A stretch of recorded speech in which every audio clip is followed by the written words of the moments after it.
There are stories buried in the soil of history, stories that were never meant to be told because they expose not just cruelty, but the madness that hides beneath the mask of civilization. In the heart of 19th century Louisiana, behind the grand facade of a New Orleans estate, lived a woman who believed she could breed obedience and sculpt loyalty the way others bred horses or polished jewels. She called it science, society called it progress, but what she truly practiced was the darkest art of all, the reshaping of the human soul.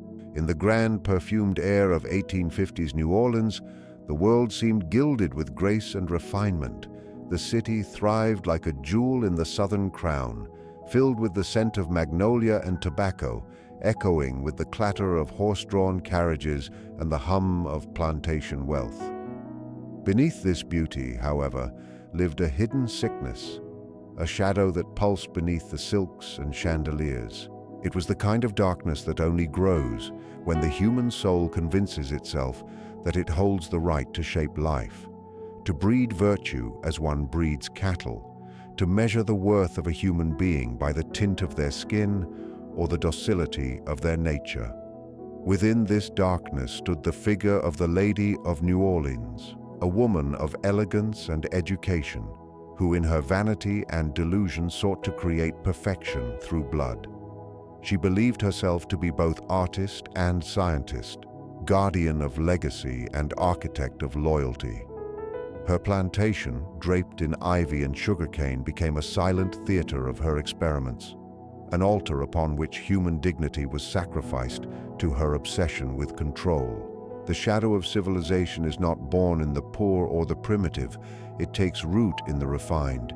It is in the drawing rooms, not the dungeons, that such nightmares first take shape. For the human mind, when elevated by power, begins to believe that it can command the mysteries of the soul.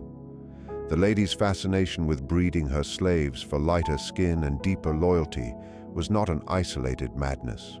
It was the manifestation of a collective delusion, the belief that order must be maintained by hierarchy, that purity must be preserved by manipulation, and that human beings could be sculpted to reflect the ideals of their masters. Her actions were not merely cruel, they were symbolic of a deeper rupture in the psyche of her time. The civilized world, with its grand sermons and polished manners, had turned away from the humility of creation and embraced the arrogance of imitation. She imagined herself as a divine hand reshaping flesh, unaware that in doing so, she was descending into the most ancient darkness, the hunger for godlike power without godlike compassion. In her parlor, beneath portraits of ancestors and the gleam of candelabras, she spoke softly of refinement, of improvement, of beauty. Yet outside, in the slave quarters, screams echoed through the night, and the moans of the exploited carried through the humid air like a hymn of despair. Her wealth was built on sugar, but her soul was fed by illusion. She believed that loyalty could be bred as temperament, that a lighter hue brought gentler nature, that obedience could be fixed into the blood. In her mind, this was not cruelty, but creation. She was a visionary in her own mirror, a woman ahead of her time, blending social Darwinism with Southern elegance, unable to see that she was weaving together a nightmare made of bodies and broken spirits. She clothed her horror in the garments of science and progress, masking barbarity in the language of reason. It is this mask that defines the shadow of civilization, the ability to rationalize cruelty while believing oneself enlightened. Each generation of her slaves became a reflection of this experiment, children with faces that carried both their mother's suffering and their mistress's delusion. They were forced into a role they never chose, living proof of a philosophy that denied their humanity. The plantation became a microcosm of the entire Western psyche in that age, a glittering facade concealing a monstrous void. The Lady of New Orleans, in her silks and smiles, was the perfect symbol of a civilization that adored beauty but feared truth. She did not see herself as evil, she saw herself as moral, even noble, in her pursuit of refinement. This is the most chilling aspect of her story, the idea that evil often wears the face of virtue, that the greatest horrors are performed not by monsters but by those who believe themselves righteous. The shadow she embodied was not hers alone but collective, stretching across continents and centuries. Europe's theories of race purity, America's systems of slavery, and the pseudoscience of eugenics were all born from the same psychic wound, the inability to embrace the fullness of human difference. The lady's plantation was the stage upon which this archetype played itself out, revealing the dark truth that when people refuse to see the divine in every soul, they begin to treat the body as clay for their vanity. Every whip strike, every forced pairing, every birth orchestrated under her command was a ritual of domination, a reenactment of humanity's fall from grace. She believed she was mastering nature, but she was only exposing the corruption within herself and the society that sustained her. Beneath her power, the enslaved carried their pain in silence. Yet that silence was not submission. It was a deep well of ancestral memory and unspoken rebellion. In their eyes, she might have seen the reflection of her own darkness, but she turned away. The human mind often hides from its own reflection, preferring illusion to revelation. Her obsession with controlling the physical appearance and temperament of her slaves was a projection of her inner chaos. She sought to eliminate unpredictability in others because she could not face it within herself. The more she tried to impose order, the more she invited disorder. The more she sought purity, the more impurity consumed her. This is the paradox of all tyranny. It begins as an attempt to dominate the external world, but ends as a surrender to the internal abyss. The sugarcane fields that surrounded her mansion were like veins feeding a corrupted heart. Every stalk was nourished by human suffering, every grain of sugar by blood and tears. Yet to the visitors from Europe or the northern states, her estate seemed a paradise, a triumph of cultivation and elegance. They saw only the surface, not the shadow beneath. They praised her refinement, her management, her humane methods. Civilization always flatters its own reflection, even when it is drenched in cruelty. But the shadow never remains buried. It seeps through generations, whispering in the conscience of those who inherit its silence. In time, the lady's name faded, her mansion crumbled, and the descendants of those she tried to mold walked freely through the streets of the same city she once ruled. Yet her shadow remains in the collective memory of New Orleans, in the contradictions of beauty and pain, in the haunting music born from sorrow, in the rhythm of resilience that defies her design. Her legacy lives not in the bloodlines she engineered, but in the resilience of the souls she tried to suppress. For civilization cannot hide its shadow forever.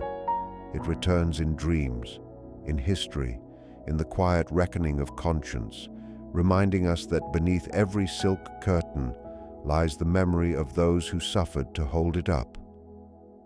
The Lady of New Orleans thought she was creating loyalty, purity, and beauty.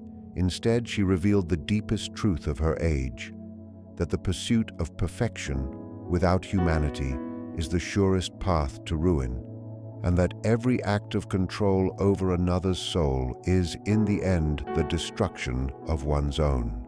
The idea of purity has always haunted humanity like a shimmering illusion, something seen as divine, clean, and noble, yet born from the most fearful corners of the human mind. In 1850, Louisiana, this illusion took on a cruelly tangible form. The Lady of New Orleans, wrapped in satin and status, believed that she could distill perfection through flesh. Her plantation became an altar to this myth of purity, where she sought to purify bloodlines, refine skin, and shape loyalty, as if she were working not with people, but with clay. Her thinking was not unique. She was a vessel of her society's collective delusion, the shared belief that human worth could be measured by appearance and obedience. What she called science was, in truth, an alchemy of domination, an attempt to transform fear into control, to disguise insecurity as enlightenment. Her obsession was not with purity itself, but with power disguised as purity. She lived in a time when pseudoscience had begun to sanctify racism. The rise of scientific reasoning about race, breeding, and inheritance gave her and others like her a language to justify cruelty. Words like improvement, refinement, and temperament replaced the open brutality of chains and whips, creating the illusion of progress. But beneath this intellectual disguise lay the same ancient fear. The fear of what is different, the fear of losing control, the fear of contamination by the unknown. For her, blackness represented chaos, and whiteness represented order. By crossbreeding her slaves, she believed she was taming the chaos, bringing it closer to her imagined perfection. Each birth under her command was not a moment of life's renewal. It was an act of possession, an experiment in the manipulation of the human spirit. The children born from her design were neither free nor accepted. They were symbols of her vanity, walking embodiments of her delusion that loyalty could be created in a laboratory of flesh. The myth of purity, when stripped of its moral disguises, is the myth of separation. It is the belief that one can separate good from evil, superior from inferior, civilized from savage, without recognizing that both halves live within the same human soul. The Lady of New Orleans was at war with her own shadow, but could not see it. She projected it onto the bodies of the enslaved, convincing herself that she was purifying them, when in truth she was externalizing her own corruption. She saw blackness as the external impurity that threatened her ideal of order, not realizing that it was her inner impurity, her cruelty, her fear, her hunger for control, that poisoned her soul. By seeking to breed loyalty, she revealed her own lack of it. By seeking purity in others, she exposed her inner decay. The slaves she used as instruments of her eugenic fantasy bore within them a legacy of suffering, yet also of unbreakable spirit. Their skin tones, which she measured with obsessive precision, became for her a scale of moral value. Lighter skin meant progress, darker skin meant regression. She failed to understand that skin is not a mirror of the soul. The very concept of breeding people for character betrayed a fundamental blindness to the nature of humanity. Loyalty cannot be bred, love cannot be manufactured, and virtue cannot be engineered through blood. Yet she persisted, as though she were performing a sacred ritual, convinced that she was participating in a divine act of creation. It was a dark kind of alchemy, one in which she transmuted living beings into tools, turning their bodies into symbols of her psychological illusion. The plantation, with its manicured gardens and polished silver, was her laboratory of illusion. Her project reveals something universal about the human psyche, that when we fear the parts of ourselves we do not understand, we seek to control them in others. Her obsession with skin tone was not simply racism, it was projection, the ancient process by which the ego casts its own darkness onto the external world. She could not accept the complexity of her own nature, the coexistence of gentleness and cruelty, light and darkness, reason and instinct. So she created an artificial hierarchy to separate what she feared from what she idealized. Every act of domination she committed was a symbolic attempt to silence her inner conflict. She wanted harmony, but through violence, beauty, but through destruction, purity, but through corruption. In trying to eliminate the impurity she saw in others, she gave birth to a greater impurity within herself. Her plantation was more than a home. It was a stage where civilization's collective shadow played out its most ancient drama. Visitors to her estate might have seen refinement, but in truth, They were witnessing the theater of dehumanization. Her so-called breeding experiments were whispered about in parlors, cloaked in euphemism and denial. Society admired her discipline, her intellect, her orderliness. But what they admired was not virtue, it was control.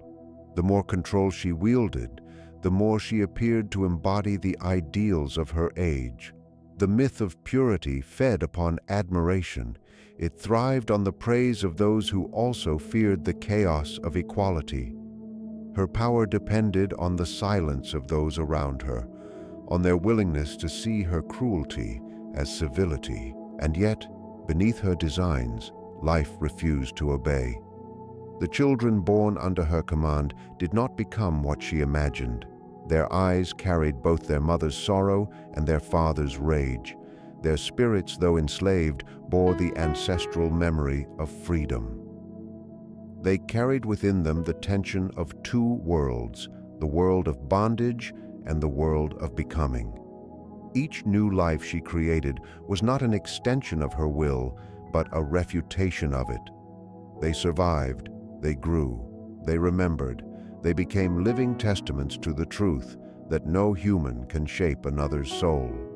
In time, their descendants would walk the streets of New Orleans as free people, carrying the music, language, and culture that she could never control. Her alchemy failed, but in its failure, something greater was born, the unbreakable spirit of those who transcended her cruelty. The myth of purity is seductive because it promises simplicity in a world of chaos. It offers a clear line between good and evil, between chosen and rejected, between master and servant, but it is a lie built on fear. The Lady of New Orleans was not only its victimizer, but also its victim. Her mind was trapped in the same system she enforced, a cage of illusion that demanded constant maintenance. She lived surrounded by beauty, yet haunted by unease, for the soul cannot find peace in domination. The more she sought to refine the world around her, the more her inner world decayed. Her fear of impurity consumed her, turning her refinement into rot. This is the hidden curse of the myth she embodied, that those who seek purity through oppression inevitably become corrupted by the very impurity they try to destroy. In the grand history of humanity, her story is one verse in the larger song of our struggle with difference. Every age repeats her sin in new forms, through science, religion, politics, or culture, whenever it tries to define worth by conformity rather than compassion. The Lady of New Orleans believed she was creating beauty, but beauty does not come from uniformity, it comes from the harmony of difference. Her alchemy was doomed because it denied the soul's truth, that purity is not found in separation, but in integration, not in the manipulation of others, but in the acceptance of one's own darkness. The true alchemy of humanity is not the transformation of flesh, but the transformation of the heart. In the grand tableau of 19th century Louisiana, amid the warm air and perfumed gardens of New Orleans, the lady stood as an emblem of grace and refinement. She was regarded by society as a figure of composure and intellect, the very image of Southern gentility. Yet within her, another story unfolded, a distortion of the feminine spirit, an inward decay masked by elegance. She was a woman shaped by a patriarchal world, yet determined to wield the same power that had long been denied to her sex. But in reaching for that power, she inherited its corruption. Her plantation was her kingdom, her experiment her crown, her control over life and blood her form of sovereignty. She had become a reflection of the masculine empire that had defined her world, but in claiming its tools, ownership, domination, manipulation, she unknowingly corrupted the feminine principle that once lived within her. What should have been an expression of care and creation turned into a theater of cruelty. What should have been nurturing became conquest. In her, the sacred feminine was inverted into a force of control, and the natural impulse to give life became an obsession with designing it. Her identity was not simply that of an individual woman gone astray. She embodied a larger psychic drama. In her, the collective feminine of her age, repressed, confined, and forced into ornamental servitude, found a perverse outlet. Society had long defined women by their ability to birth, to nurture, to preserve lineage and morality. Denied any other form of self-expression, she turned those very qualities into instruments of dominance. She gave birth not to life, but to ideology. She nurtured not compassion, but control. The womb, symbol of creation, became a tool of breeding. Motherhood, once sacred, became mechanical. Her actions were both a rebellion and a submission. Rebellion against male authority through her claim to scientific and social mastery, and submission to the same cold logic of power that had enslaved her world. She sought to rise above men, but she used their same instruments, blood, hierarchy, and discipline, to do it. Her plantation, with its perfect order and ornamental beauty, reflected her inner landscape. Every hedge trimmed, every pathway laid, every life accounted for was a projection of her desire to impose symmetry upon chaos. In this ordered world, she found her sense of control, her illusion of perfection. She believed she was improving humanity, refining character, blending bloodlines to achieve a loyal, beautiful servant race. But beneath this facade lay the tragic irony, the very energy of creation. The feminine essence meant to bring harmony and renewal had been hijacked by domination. Her nurturing instinct was twisted into a desire to possess and modify. She treated life as property, birth as production. She believed she was shaping devotion, but in truth she was feeding her loneliness, a hunger for meaning that no amount of power could fill. Her breeding program was a ritual meant to silence the chaos within her own psyche, the deep conflict between her role as woman and her desire to rule. The corruption of the feminine archetype within her reveals one of the great paradoxes of human nature. When deprived of its authentic expression, the nurturing force turns destructive. The same energy that builds can also enslave. The same instinct that gives life can deform it. Her cruelty was not born of hatred alone, but of confusion, a soul lost between two worlds. She had been taught that tenderness was weakness, that power was masculine, that control defined worth. And so she buried her compassion beneath her intellect, her empathy beneath calculation. She measured loyalty by obedience, beauty by skin tone, virtue by compliance. She could not see that in doing so, she was killing the very essence of what makes creation sacred. Within the walls of her plantation, she performed her role like a priestess in a temple of order. She kept meticulous records of births and pairings, studied the outcomes with dispassionate precision, and believed she was serving a higher cause, the improvement of human nature itself. Her servants, stripped of autonomy, became ingredients in her alchemy of lineage. Each child was catalogued as a success or failure in her design. Her mind, once capable of intuition and imagination, had become mechanical. The warmth of the heart was replaced by the cold logic of breeding. Her intuition, the hallmark of the feminine soul, was silenced by the obsession with structure. She became a mirror of the society that shaped her, a world that valued dominance over harmony, intellect over empathy, control over compassion. In her, the sickness of her civilization took on a distinctly feminine face, elegant, graceful, but hollowed out by power. Yet within her corruption lay a deeper tragedy. There must have been moments, perhaps in the quiet of night, when she felt the emptiness behind her perfection. The cries of the women she controlled, the haunted eyes of the children she categorized, must have echoed somewhere in her consciousness.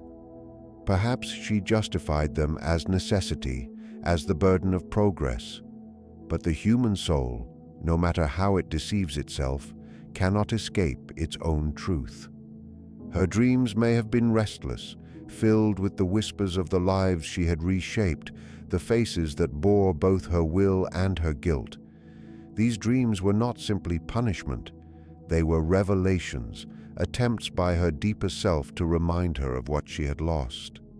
For even in corruption, the feminine spirit yearns for wholeness. Her story reveals how easily goodness can be inverted when the psyche is split from its roots. The Lady of New Orleans was not merely evil, she was fractured. She embodied a world that separated spirit from matter, love from law, empathy from order. Her corruption was not the absence of morality, but the overgrowth of reason detached from soul. The more she intellectualized life, the more she lost her connection to it. The feminine principle, when stripped of feeling and reduced to calculation, becomes monstrous, not because it is feminine, but because it has been cut off from the essence that gives it meaning. In the end, her creation consumed her. The system she built, the hierarchy of skin and loyalty, became her prison.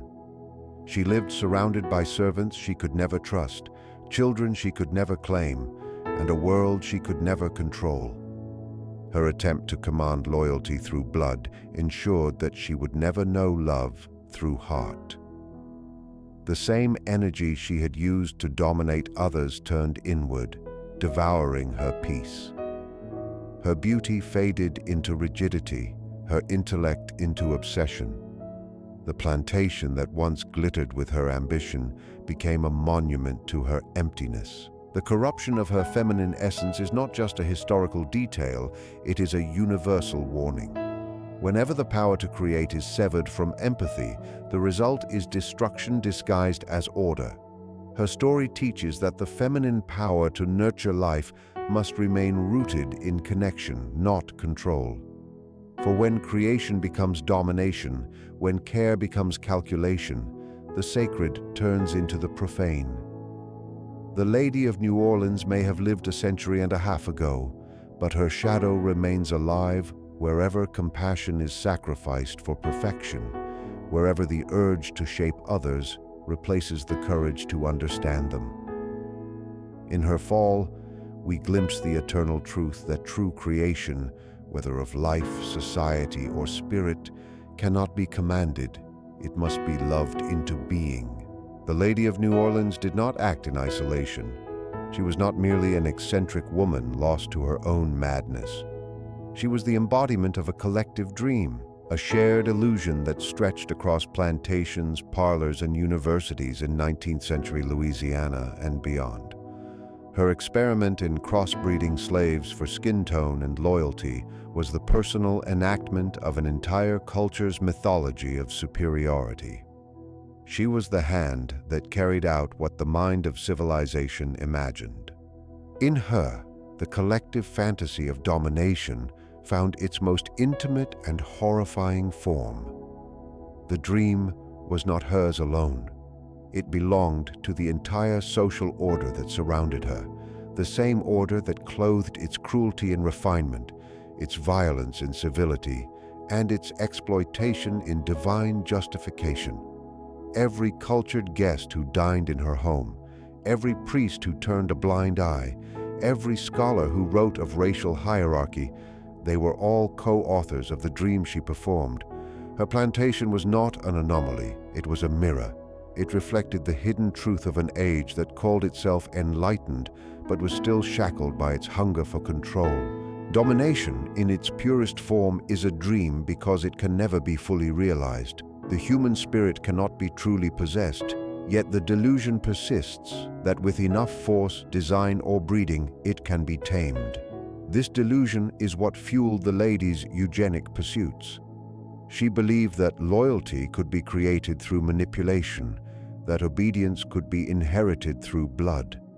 Her vision of control extended beyond the body into the soul, imagining that the essence of devotion could be sculpted like marble.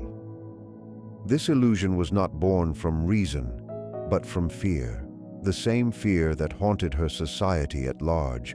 The fear of difference, of unpredictability, of losing control. Her actions were not simply cruelty in motion. They were rituals in service to this collective fear, expressions of a deeper insecurity that civilization had never faced. In trying to dominate others, humanity was attempting to master the chaos within itself. New Orleans in 1850 was a city of contradiction, a blend of French elegance, African rhythm, and Caribbean fire.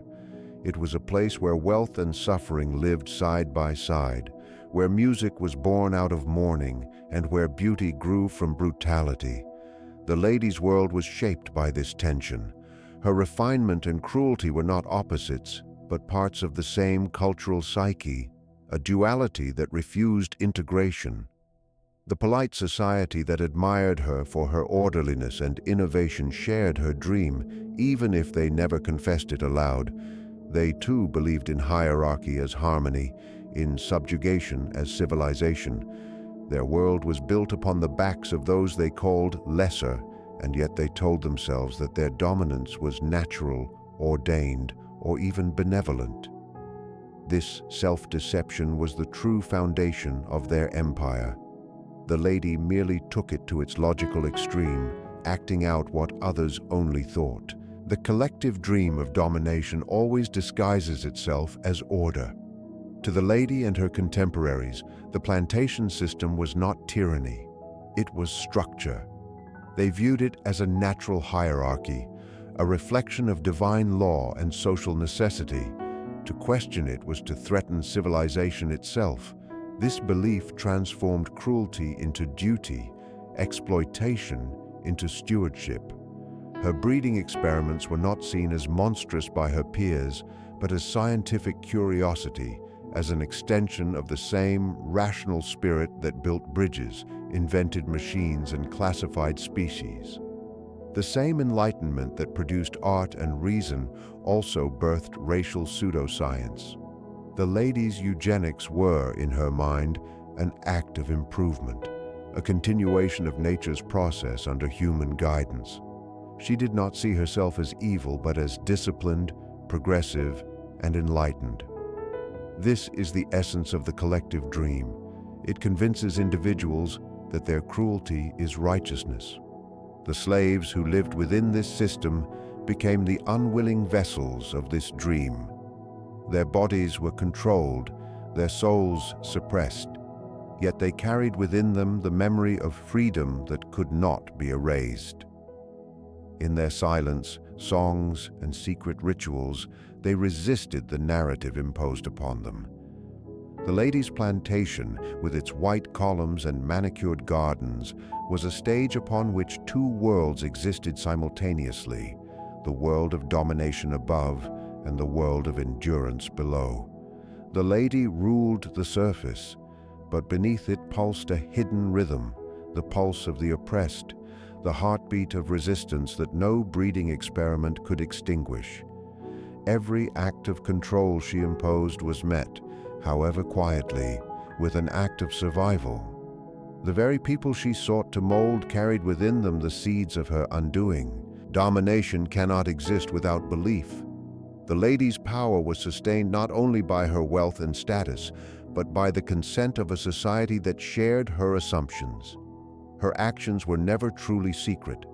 They were whispered about, excused, rationalized. Her peers may have found her methods excessive, but not her motives. They too believed that control was necessary to maintain social order.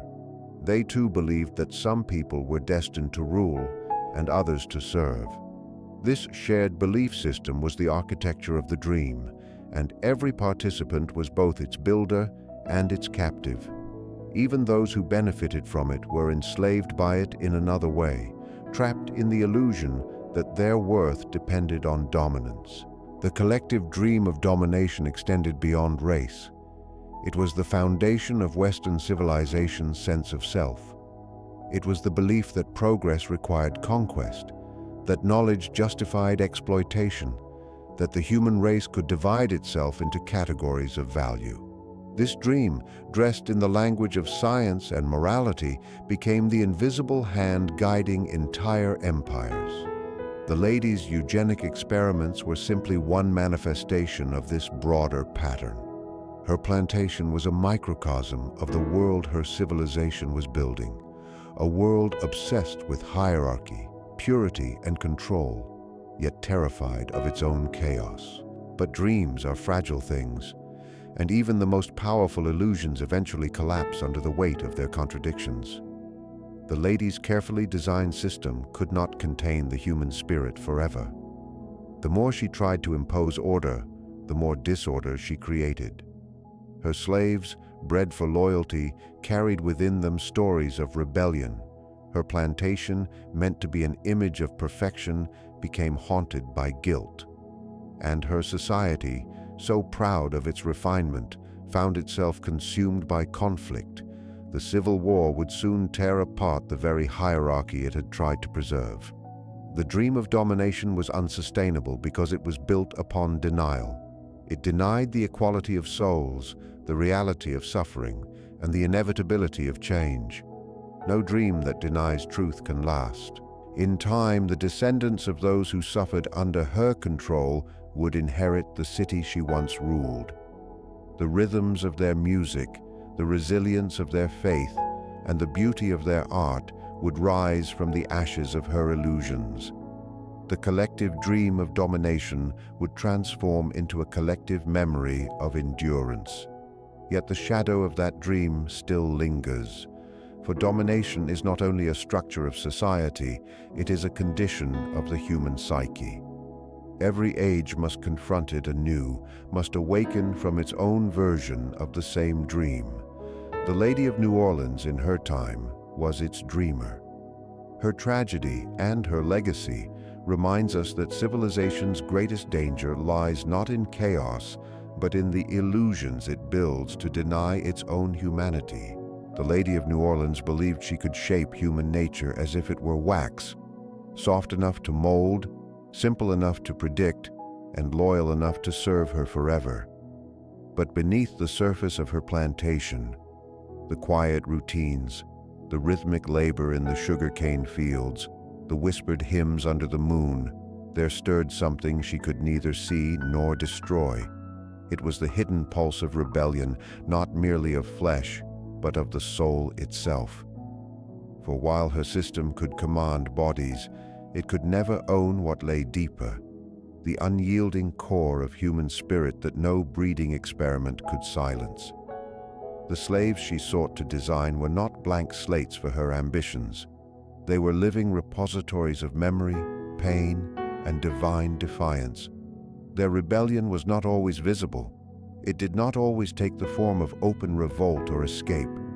Sometimes it lived in a song hummed quietly after dusk, a mother's glance toward her child, or a whispered prayer to an unnamed God who still heard them. This quiet rebellion was the soul's language of survival, the whisper of freedom that endured when every external form of freedom was denied. The lady's vision of loyalty was mechanical. She believed that by manipulating bloodlines, she could create devotion as one breeds temperament in horses or obedience in dogs. To her, the enslaved were not people with individual hearts and dreams, but extensions of her will, living tools whose worth was measured by usefulness. Yet what she could never comprehend was that loyalty forced by control is not loyalty at all, but silent resistance. True loyalty, born of connection and respect, was foreign to her because she did not possess it within herself. Her need to control others was a reflection of her own inner slavery, the bondage of fear, insecurity, and self-deception. The rebellion that unfolded beneath her rule was not just a social one, but a spiritual counterforce to her delusion. The human soul, pressed under oppression, transforms pain into power. It finds meaning in endurance and dignity in survival. This was the alchemy that her science could never master. In the heat of Louisiana's plantations, this quiet rebellion took many forms. The people she tried to breed into obedience carried ancestral knowledge in their hearts. stories, songs, and symbols that connected them to a lineage of strength. The songs that rose from the fields were more than laments. They were coded prayers, woven with rhythm and defiance. The slaves who worked under her system of control turned labor into ritual, repetition into endurance. Each strike of the hoe, each cut of the cane, each sigh beneath the sun was both survival and protest. In these small acts, they reclaimed the fragments of their stolen humanity. Though the lady may have believed she was shaping perfect servants, she was, without realizing it, forging resilient souls. The very suffering she imposed became the crucible through which strength was born. The soul's rebellion is subtle. It does not need armies or speeches. It exists in endurance, in the refusal to let oppression define identity. Every act of survival under tyranny is a quiet declaration that the oppressor has failed. The lady's plantation was filled with such silent declarations. The enslaved mothers who refused to let despair touch their children's spirits were warriors of the invisible rebellion. The men who feigned loyalty while harboring dreams of escape carried freedom within their silence. Even those who appeared broken in body were undefeated in essence. This rebellion, though invisible to her eyes, was shaping a new identity for generations to come. It was laying the foundation for a future that would transform her legacy of domination into a story of resistance and transcendence. The lady's obsession with loyalty reveals her deepest blindness. Loyalty in its pure form cannot be engineered. It is an act of spirit, not genetics. She mistook compliance for devotion, submission for faithfulness. Her desire for control was a confession of her inability to inspire genuine trust. The more she forced her will upon others, the more she invited the opposite reaction, the rise of inner defiance. This is a psychological law as ancient as humanity itself. Every attempt to crush the soul only strengthens it. When the body is bound, the imagination expands. When the voice is silenced, the heart begins to sing in secret. In trying to breed servitude, she was breeding strength. In trying to create silence, she was awakening sound. The music that would one day define New Orleans, the blues, the jazz, the spirituals, were born from such contradictions. The rhythms of rebellion were already being composed in the fields she called her empire of loyalty. The soul's rebellion beneath her rule was not only a reaction to her cruelty, but also a revelation of human nature's sacred resilience. Humanity's connection to freedom runs deeper than the laws of society or the dictates of power. It is not taught, it is inherent. The lady's failure lay in misunderstanding this eternal truth. She thought freedom could be bred out, erased, or replaced with obedience. Yet every act of suppression only deepened the spiritual hunger for liberation. The slaves who lived under her system carried this hunger like a heartbeat. It guided them through darkness and despair. It sustained them when their bodies were exhausted and their spirits bruised. It whispered to them that their suffering was not meaningless, that beyond their pain lay something eternal, something no master could touch. This rebellion was also intergenerational. The children born from her eugenic experiments inherited not loyalty, but the memory of defiance. They grew up under her watchful gaze, aware of her expectations, yet they carried within them the mixed inheritance of two worlds, the blood of their oppressor and the spirit of their oppressed ancestors. This duality became their strength. The lady believed she was breeding subservience, but she was unknowingly creating witnesses, living contradictions who would one day carry forward the truth of what she had done. They were both her creation and her undoing, proof that control can shape appearance but never essence.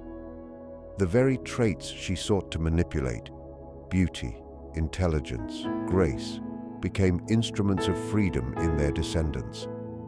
They turned her instruments of control into tools of expression, using art, culture, and faith to reclaim their stolen humanity. The soul's rebellion does not always seek revenge. Sometimes it seeks transformation. The energy of suffering, if not consumed by bitterness, becomes the seed of renewal. The descendants of those who endured her cruelty transformed their inherited pain into music, poetry, and spiritual depth. Their resilience became the heartbeat of New Orleans itself, the city of sorrow and song, where every note carries a memory of bondage and every melody whispers of liberation. The lady's plantation rotted into ruin, but the spirit she tried to control lived on in the rhythm of drums, in the mournful beauty of gospel, in the improvisation of jazz. The very culture she sought to purify became the voice of the freedom she denied. Her belief in control was ultimately a form of blindness. She failed to see that every act of domination awakens the equal and opposite force of rebellion. It is not rebellion born of hate, but of necessity, a sacred movement toward balance. The soul, being eternal, cannot exist in chains without yearning for release. The more she tried to cage it, the more it expanded, until its echo outlasted her name, her wealth, and her world. The rebellion she feared was not one of weapons or escape, but of transformation. Her victims became creators. Her silence became their song. Her cruelty became their testimony. The soul she sought to conquer became the soul that conquered history itself. Thus, beneath the chains, beneath the cruelty, beneath the illusion of control, something greater was always at work. The Lady of New Orleans wrote her legacy in the language of oppression, but history translated it into the language of endurance. She tried to breed loyalty and created resilience. She tried to erase spirit and inspired faith. Her plantation was built upon the myth that the human will could be subdued, yet it became the birthplace of proof that the soul, once awakened, is beyond domination. Every story of rebellion, every note of freedom, every act of dignity that rose from that soil is a testament to the truth she never understood, that the soul, even when bound, is still free. In the twilight of her life, when the Lady of New Orleans looked upon her estate, she believed she had achieved a kind of perfection. The plantation stood like an empire of symmetry, rows of cane aligned under the Louisiana sun, servants trained to move with silent precision, generations of crossbred lives molded to her design. But what she did not see, what her mind refused to comprehend, was that every act she had committed upon others had imprinted itself upon her own soul. The slaves she tried to manipulate were not merely victims, they became mirrors, reflecting the decay within her. Every lash, every order, every calculated birth was a reflection of her own internal disintegration.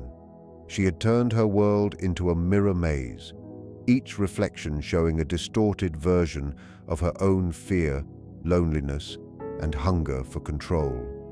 She thought she was shaping others, but in truth, they were shaping her. Every human she dehumanized brought her closer to the revelation that her cruelty was not power but projection. Her plantation was not a symbol of mastery, but of madness, a monument to the sickness of the spirit that tries to play God with human life. In the human psyche, every attempt to dominate the outer world arises from an inner fracture. Her obsession with breeding purity was born not from confidence, but from terror. She feared chaos, feared unpredictability, feared the wildness of human emotion that could not be charted or controlled. To conquer this fear, she turned to the illusion of science, a language that promised order, reason, and precision. She told herself that by manipulating the bloodlines of her slaves, she was perfecting them, purifying them, civilizing them. But this was merely a mask to conceal the truth that she herself was enslaved to her fears. Her plantation became the externalized theater of her inner conflict. Every field was a canvas for projection. Every life she owned was an image of her own imprisoned psyche.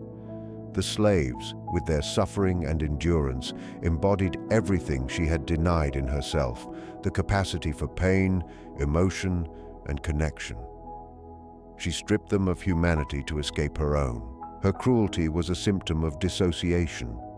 She had separated herself from empathy so completely that she no longer saw others as reflections of her own nature. The concept of the other became her shield. If they were less than human, then she was justified. But the psyche does not forget. What is denied on the surface festers beneath. The lady's denial of the humanity of her slaves created a psychological inversion. As she dehumanized them, she became less human herself. Her emotions grew mechanical, her morality eroded, her conscience fragmented into silence. At night, when the plantation was still and the wind carried the faint strains of hymns sung in secret, she would sometimes feel a chill, not from fear of revolt, but from something deeper, an echo rising from within her own spirit. It was the echo of the very humanity she had tried to silence, returning to haunt her from the depths of her unconscious. There is a law that governs both spirit and nature. What one inflicts upon others inevitably returns, not always through events, but through transformation of the inner world. The lady's soul, once radiant with youth and ambition, began to rot under the weight of her own actions. Her reflections grew darker, her sense of meaning faded, her world became filled with phantoms. She began to see faces in the shadows, faces of those she had manipulated, the children born under her breeding experiments, the women who had suffered under her gaze. These were not ghosts in the literal sense, but manifestations of her fractured psyche. Her mind, unable to bear the dissonance between her beliefs and her cruelty, projected her guilt outward. She called them spirits, curses, signs of disloyalty, but in truth, they were mirrors of her own conscience demanding recognition. The plantation that had once represented order and control became a labyrinth of reminders, a living monument to her own inner disintegration. The slaves, in their silence and sorrow, became the keepers of her reflection. Though she believed they were her creation, they were in truth her witnesses. They observed her unraveling with the quiet wisdom of those who have endured. They saw her flinch at shadows, her sleepless eyes, her desperate need for control. In their eyes, she was no longer a godlike mistress, but a fragile, haunted figure. Some pitied her, for they understood in ways she could not that her cruelty was born of emptiness. The lady's power had isolated her from the human connection that sustains the soul. In cutting herself off from empathy, she had severed her link to the divine. The songs that rose from the quarters were not only laments for the enslaved, they were elegies for her as well. For in the moral order of existence, the oppressor too is enslaved, not by chains of iron, but by the iron of their own heart. Her downfall did not come through revolt or punishment, but through the slow implosion of her identity. She began to distrust those around her, even the very slaves she had bred for loyalty. She believed they plotted against her, that they whispered when she turned away. In truth, they were whispering prayers, songs of endurance, but to her disintegrating mind, these became sounds of rebellion. Her paranoia grew like ivy, curling through the halls of her mind, choking the remnants of reason. The more she sought to control others, the less control she had over herself. Her mirror cracked. She began to see herself in the faces of those she had tried to erase. The women she bred now carried her features in eerie reflection: the pale skin, the eyes of mixed ancestry, the unspoken rage. They were her living guilt, the manifestation of her legacy. She could not look at them without seeing the distortion of her own image staring back. In the end, the lady's mirror shattered completely. Her reflection was everywhere, in the cries of the newborns, in the songs of the enslaved, in the slow decay of the plantation's grandeur. Her mind became a haunted chamber where guilt and pride wrestled endlessly. The world she had built to escape chaos had become chaos itself. She had tried to cleanse the world of what she feared most: difference, emotion, unpredictability, and in doing so, had unleashed those very forces within herself. Her fate was not dramatic, but inevitable, a slow descent into isolation, haunted by the faces of those who had carried her shadow. Her soul, stripped of connection, found no peace. The plantation decayed with her, as if nature itself refused to sustain her illusion. In her reflection lies a truth that transcends her story. The oppressor and the oppressed are bound together in a single psychic equation. To destroy another's humanity is to wound one's own. The lady's tragedy was not only historical but spiritual. She mistook domination for mastery, control for strength, bloodlines for destiny. Her mirror shows the truth that every act of cruelty is an act of self-destruction. The pain she inflicted returned not as vengeance from others, but as corrosion of her own soul. She lived long enough to see that the loyalty she sought to breed could never exist, because loyalty cannot grow in the soil of fear. What she left behind was not an empire of obedience, but a legacy of pain that transformed into art, memory, and spiritual reckoning. The Lady of New Orleans became, in the end, the symbol of what happens when the human spirit rejects reflection. Her slaves survived her. Their descendants carried forward her story, not as victims, but as witnesses to the truth that the human soul cannot be engineered, only mirrored. She tried to control the reflection and was destroyed by it. The plantation that once seemed eternal became dust, but her story endures as a mirror for all who look too deeply into the face of power and fail to see themselves staring back.